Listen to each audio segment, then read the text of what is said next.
Amsterdam's golden age, a system in motion, the machine, awakens Amsterdam in the 1600s, a city built on trade, water, and discipline. In the early 17th century, Amsterdam is not yet a symbol. It is a mechanism, one whose gears turn with precision while Europe enters a new historical phase.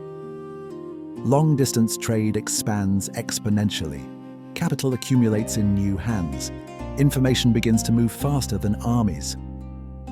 Amsterdam stands at the center of this transformation, not through conquest, but through coordination. This city doesn't announce its power through monuments or military displays. It records it in ledgers, contracts, and shipping manifests. Using maps, legal records, architectural remains, and contemporary accounts, we can reconstruct Amsterdam during its golden age, not as myth, but as a functioning system. Let us begin. Dam Square, the administrative heart. Dam Square forms Amsterdam's administrative and symbolic core. It lacks monumental scale, but it pulses with constant activity. Throughout the day, people cross in purposeful streams. Merchants deliver documents sealed with wax. Messengers carry letters between trading houses. Laborers move goods by handcart. Officials enter and exit the town hall in measured rhythm. The building dominating the square was constructed not as a palace, but as a stadhuis, a city hall. Its architecture embodies the city's values: balance, restraint, clarity. Thick stone walls, symmetrical proportions, minimal ornamentation. Inside, clerks maintain meticulous records of contracts, taxes, and disputes. City officials convene to regulate trade, infrastructure, and public order. Decisions made in these chambers shape daily life across every district. Authority in Amsterdam is bureaucratic rather than theatrical. Power flows through procedure, not pageantry. The square outside reflects this reality. No royal ceremonies, no military parades. Just commerce, continuing uninterrupted while the city governs itself. The Canal Ring, engineering ambition. From above, Amsterdam reveals its most distinctive feature: concentric rings of canals encircling the old city in carefully planned arcs. This system represents deliberate urban engineering at its finest. The canals manage water flow, prevent flooding, facilitate transport, and define property boundaries with geometric precision. Along their edges stand narrow houses on limited plots. Height compensates for width. Large windows admit maximum light. Roof hooks allow goods to be lifted directly from boats below. Cargo becomes inventory without touching the street. Movement here is quiet and efficient. Barges carry barrels, timber, and provisions. Smaller boats ferry individuals between districts. The canals are neither scenic nor symbolic. They are functional arteries pumping goods and people through the urban body. Amsterdam doesn't dominate nature, it negotiates with it. The stock exchange, trading the future. Near the city centre, commerce becomes abstract.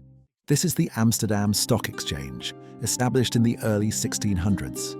Here, traders gather not to exchange goods, but to exchange risk itself. Shares represent partial ownership in voyages that may take years to complete. Profit is delayed, loss is possible. Men converse in measured tones, their voices low but urgent.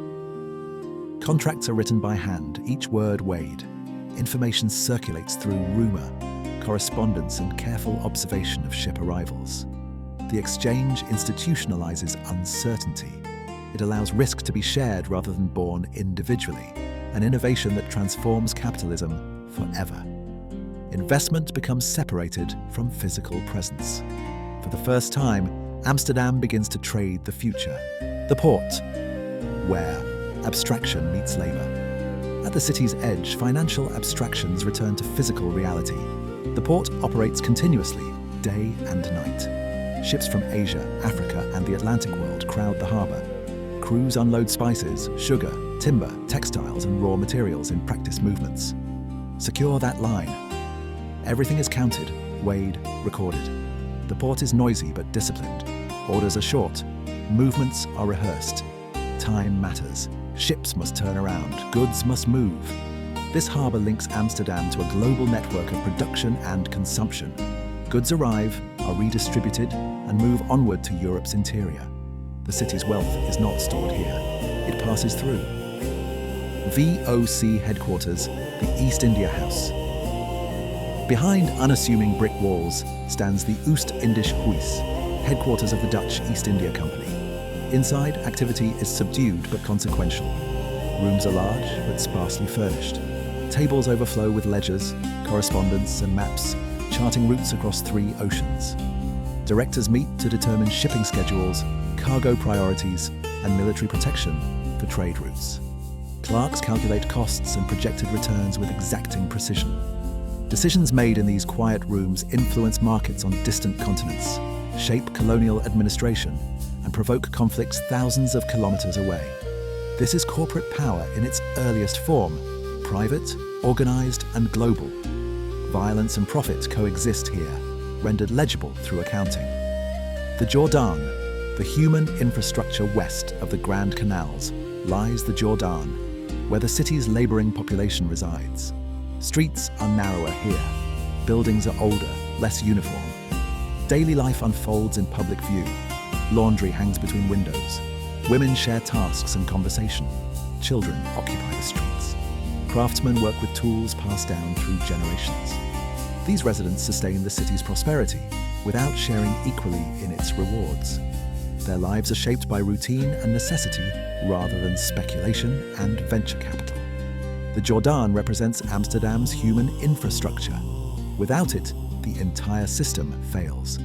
Montelbaanstoren, the watching tower. Near the eastern harbour rises the Montelbaanstoren. Originally constructed as a defensive tower, it once monitored maritime traffic entering the city. Its function was surveillance rather than combat. Identification mattered more than force. Which ships? Whose cargo? What flags? As the city expanded, its defensive role diminished, yet the structure remained embedded in the urban fabric. It stands as a reminder that trade requires vigilance, that wealth must be watched. Westerkerk, the moral framework. The Westerkerk dominates the western skyline. Its interior is spacious, white, and restrained, a reflection of Amsterdam's Calvinist majority. Faith here emphasizes discipline, personal responsibility, and moral order. Religious life doesn't dominate the city, but it structures it quietly. Work is understood as service, wealth as stewardship, excess as sin. The church reinforces values already present in daily life, providing moral framework for a society built on credit and trust. Tavern culture, where information flows. As evening approaches, the city turns inward. Work slows, streets quiet, taverns begin to fill.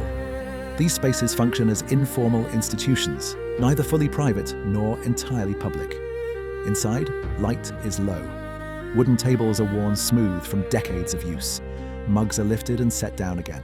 Pipes glow briefly in the dim air. Men speak of shipping delays, market prices, political developments.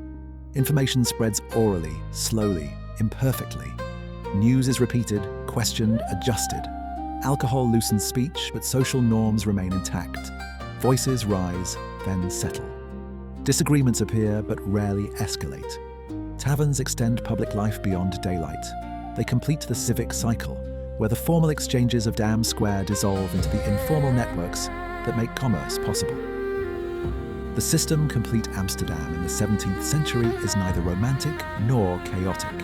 It is controlled, measured, relentlessly efficient. Its power lies in systems rather than symbols, in records rather than monuments, in coordination rather than coercion. From these foundations emerges the template for the modern global city, a place where information, capital, and goods flow through carefully designed channels, where abstract financial instruments reshape physical reality, where prosperity depends on trust, maintained through institutions both formal and informal. This is the machine that changed the world.